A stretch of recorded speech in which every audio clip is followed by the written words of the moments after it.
The theme of the session is new paradigms in risk management strategies. Operational risk is what we are going to talk today. We had the part 1 of the presentation yesterday where we discussed in general about Basle-2 and the academic interest in that. Today we will go and look at the shop floor dynamics of Basle-2. What is operational risk?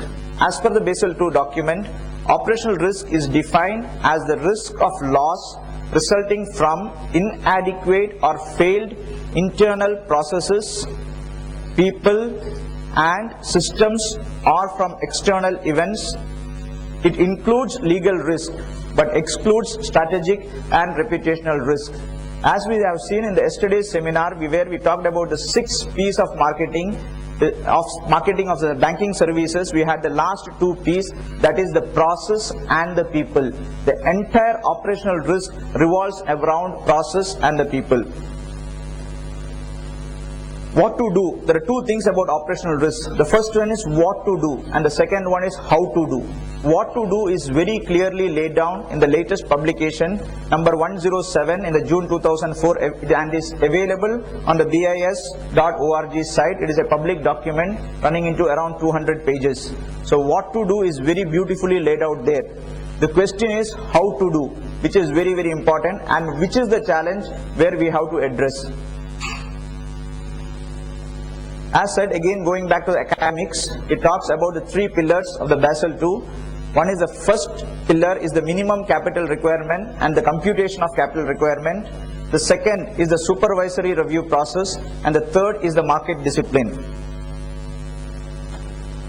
So what are the 3 methodologies for arriving at the values or the minimum capital requirements? The Basle-2 document talks about 3 different approaches. The first approach is called the basic indicator approach.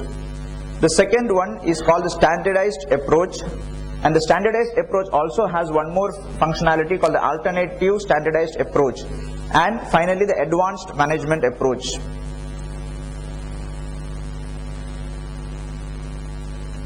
So which of the 3 methodologies do we have to use? That is the question, whether you have the standardized approach or the advanced management approach. If you look at the Basle-2 document, it tells banks how to graduate from the basic indicator to the advanced management approach. Once you have migrated from a lower version to a higher version, you cannot go back to the old version. There is also something called a hybrid model. You can have both sides of the cake, but it has to have regulatory approvals, and there are certain specific criteria mentioned in the same document where it has been given article number 680 to 683. Then what about doing the advanced management approach? There is a specific approval required for implementing the advanced management approach. Let us spend some 5 minutes on what is the 3 types of approach. The first approach is called the basic indicator approach. It is very simple. It is straightforward. It tells capital is equal to sigma of gross annual income where it is positive over the previous 3 years, and the alpha is equal to 15%, which is set up by the committee. N is equal to the number of previous 3 years for which gross income is positive. So this is one approach where we have to arrive at the capital required for running the bank. So I was reading the today's Economic Times. The Bank of Baroda had declared a profit of around 234 crores. I do not know if it's a quarter or year on year. So if a bank like Bank of Baroda has got 234 crores of net profit, we have to look at what could be the gross profit and what is the capital required on that. The amount looks to be a very huge amount. The second approach is called a standardized approach. This approach may be for the Indian banks, may not be that relevant because we do not have all the 8 lines of business.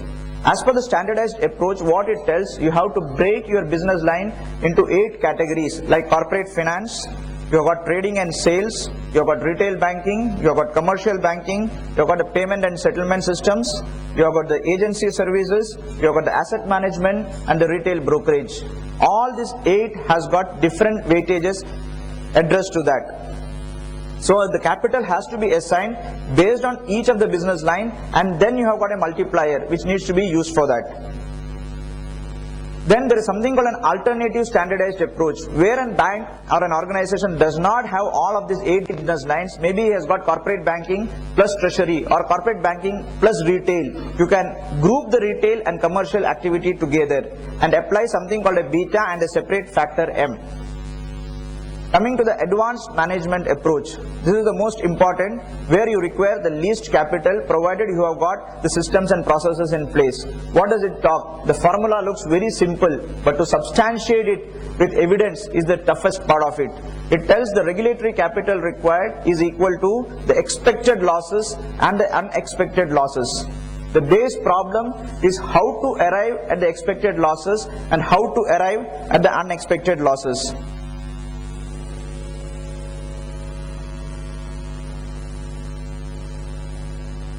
Can somebody help me in this?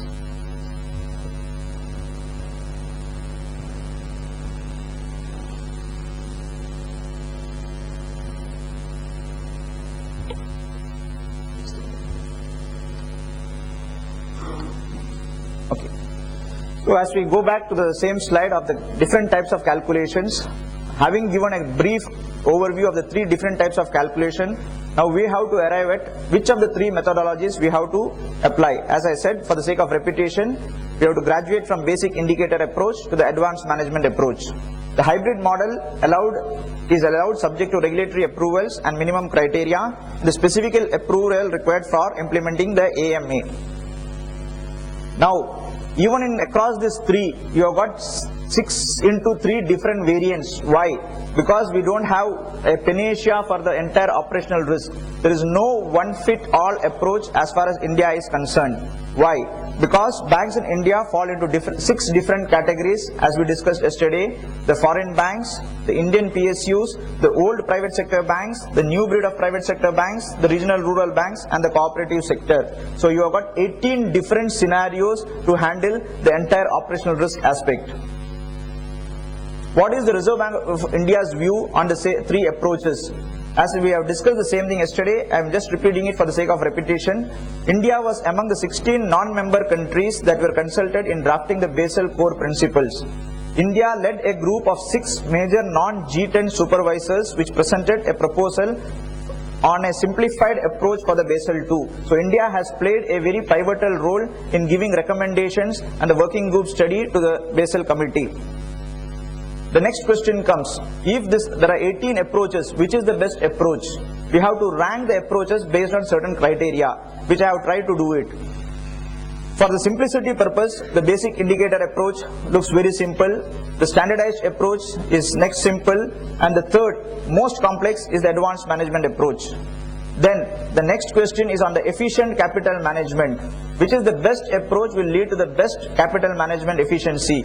The first definitely will be the AMA, the second will be the basic indicator, and the third is the standardized approach. Then comes the cost of maintaining the system. Which is the costliest? The AMA is going to be the costliest and the basic indicator approach being the simplest. A detailed cost benefit analysis will have to be done for arriving at the best approach. What are the different 6 types of banks? Where are we? What are our preparedness? And where do we stand as on date? Among the foreign banks, most of them are migrating to the AMA approach. They have started collecting data pertaining to the AMA approach. The topic for today's discussion is going to be AMA, because the first and the second approach it is simple arithmetic. There are no complexities involved in that. So we will look at the AMA approach. The foreign banks are already implementing and going the way of AMA. The new breed of private sector banks, there is no published information of what they are going to do. We have to wait and watch. Maybe the other banks will definitely start with a standardized approach to begin with, and over a period of time they will migrate to the advanced management approach. The moment all these complexities come, what is the top of the mind recall? The top of the mind recall is buy a software to address the operational risk aspect. That will not solve the problem. I am reminded of the recent workshop where we had the father of modern management, where Mr. Philip Kotler talked about NT plus OO is equal to EOO. Means new technology plus old organization is equal to expensive old organization. Okay, it is very beautifully said. NT plus OO is equal to EOO. So to manage operational risk by buying a software, you may have the best of cars, but if you don't have the roads, it's of no use. And the second aspect of IT, what happens? When we see in the next slide, we will see. Most of the time, the IT people come and tell, yeah, aisa hi hota hai. It's half the time IT drives operation. In a business environment, it is like this: business, operations, IT. Business has to drive operations, operations have to drive IT. It is never the other way around. But our experiences are half the time IT drives operations. Now, what do we do for addressing operational risk? Just for the next 5 minutes, I want all of you to forget Basle-2 norms and everything. All the people here are from diverse backgrounds. I simply request you to transport yourself into the manufacturing shop floor. Forget Basle-2, forget this conference. If I am heading a manufacturing shop floor, what are the things that I have to do so that my operation is very efficient and effective?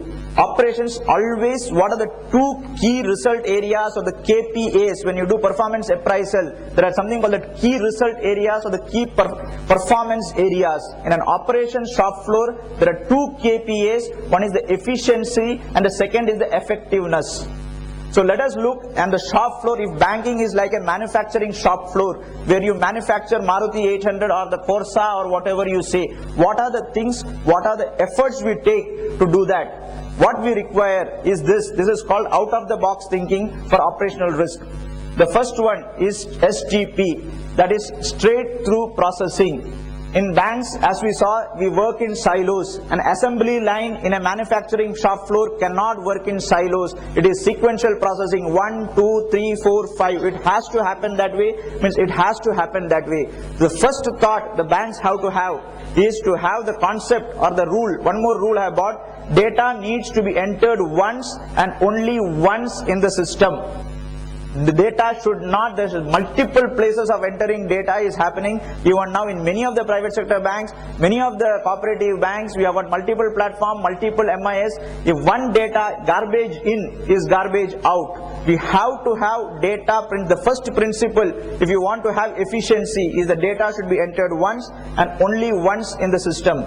The second rule on the shop floor, as a bank, if it's a manufacturing shop floor, you have to have something called a process maturity. Half the time, the process is person dependent. X does not come to the office or Y does not come to the office, you do not know what to do. They do not even know which key to press. Every process from the ad hoc is similarly something, this is very similar to the CMM processes which we talk in the software industry. I talk about the process maturity.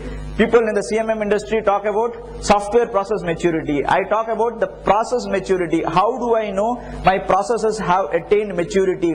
The best way to relate and know the processes have attained maturity is only by, if X does not come on to the office that day, the X job can be done by Y, then your processes have attained maturity. The risk is going to be minimized. Then the third requirement, as we saw in the earlier presentation also, we had a slide of process, people and technology. Whenever we build systems, we should not have any assumptions and presumptions. I always tell that we should have strong systems and weak people. The data entry operator should be a 12th standard or a graduate. He will make 100 of mistakes. That should be the assumption to build a software. You have to have your integrities, validation, checks, everything built. Many of the time, the IT people think that the other person is going to do a specific act. He may not do the act in that specific manner. We have to look at systems from a layman's perspective, as if an undergraduate is going to use it. What are the data inputs he is going to do? That will solve many of the problems. The next problem, which is a bigger problem, is bridging the gap between IT and operations.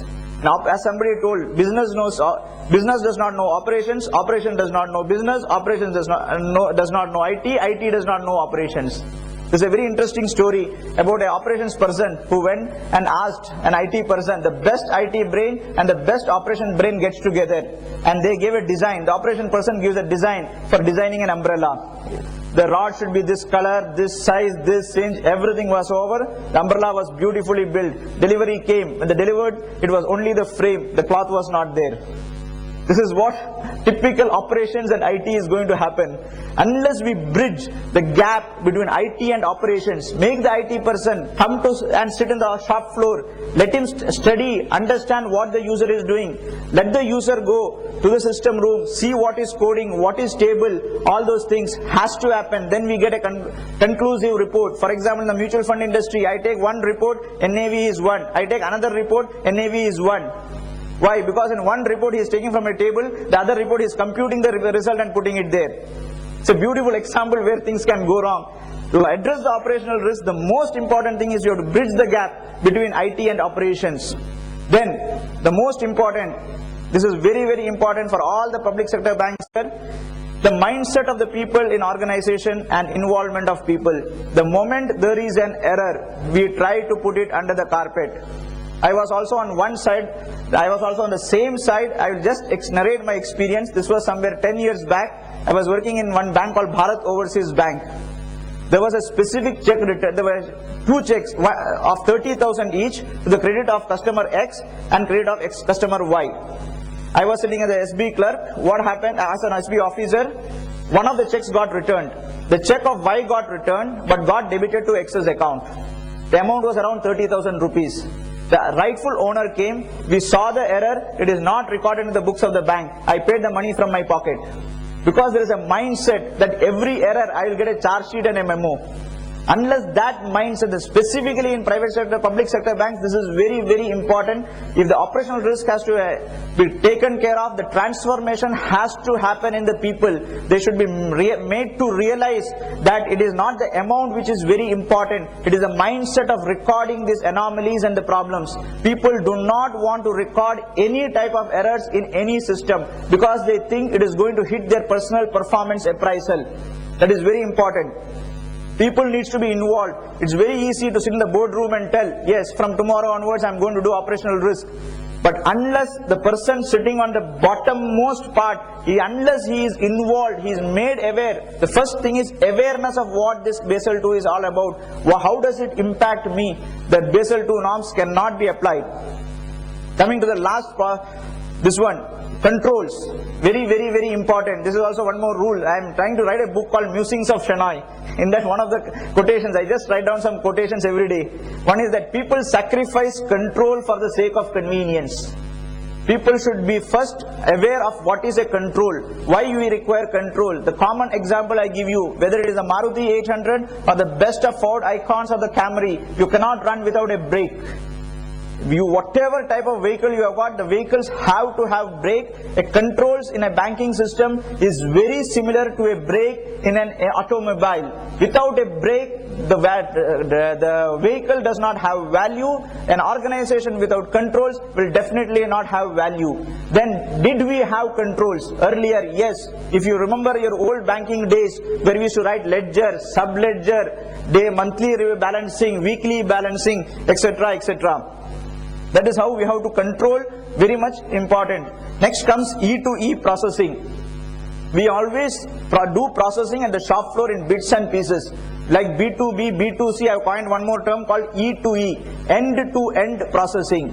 Any paperwork or any transaction we take, we have to see the transaction reaches a logical end.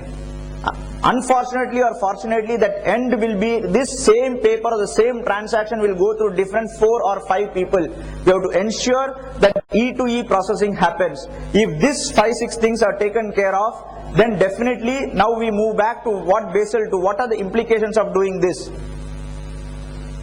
Now we come back to the Basle-2 norms of what it talks about data collection. If you have to have the advanced management approach, you have to have internal data collected, external data collected, scenario analysis, internal control and business environment factors. Let us look about internal data collection. Centralization of operations is very important, one of the factors. Second is building history of data of 5 years, and we have to provide it to the regulator. I do not know how many banks will be able to tell the number of errors which has happened in the last 15 days or 20 days, leave alone 5 years. This is the biggest challenges. The next is the strong policies and procedures along with the carrot and the stick. The involvement of people, as we said already, needs to be addressed. Then there are certain high impact, low frequency events, which is very difficult to predict, like the frauds which is happening in branches. Then the second issue is the thin line separating credit risk and operational risk. Then stress on qualitative aspects also equally important. And the new demand is the outsourcing of banking operations is also one more dimension to the operational risk angle. What about external data collection? What are the problems with external data collection? Obtaining such data is very difficult. As a first step of credit risk external data, all of us are aware, there is something called a Credit Information Bureau of India Limited. They have started something called a CIBIL. Similarly, we will have to look where we have a common database where all the types of errors have been pooled in one place so that the industry can enrich itself. Mapping of external data to a relevant organization is also very important. Just because bank X had an error, that may not happen in Y. The circumstances and the environment may be totally different. Then there should be systematic methodologies to incorporate the external data. Now let us go back again, let us try to correlate what Basle-2 talks about the various other standards. There are enough standards in the country. Some of the popular standards is ISO 9000-2000 version, then we have got Six Sigma, we have got COBIT, and we have got something called the Sarbanes-Oxley Act or the SOX. How is it Basle-2 related to ISO 9000 and Six Sigma? It talks about involvement of people. Here that management principle, it is one of the management principle. Basle-2 also talks about top management involvement, measurement, analysis and improvement, corrective action, preventive action. All these issues are very common across ISO and Basle-2. The Six Sigma is a statistical tool, something similar to scenario analysis. Then there is something called COBIT, Control Objectives for Information Technology, which again revolves around people, application, technology, facilities and data. As I said, strong system and weak people. All these issues are addressed by COBIT. Then you have got SOX. It talks about corporate governance. Basle-2 also talks about disclosures. Pillar 3 of Basel talks about disclosures. SOX talks about disclosures. This is a hot topic in USA. Summary, that which one cannot measure, one cannot manage. This is a paradigm shift which we all of us have. The first and foremost thing we have to have is we have to measure each and every activity. I go to my shop floor and tell them each activity needs to be measured in terms of time, correction, anomalies, etc. Operation risk is a habit and a culture. And compliance has a cost. I do not know how many of people have jumbled the word compliance. It's very interesting. It is a costly policeman.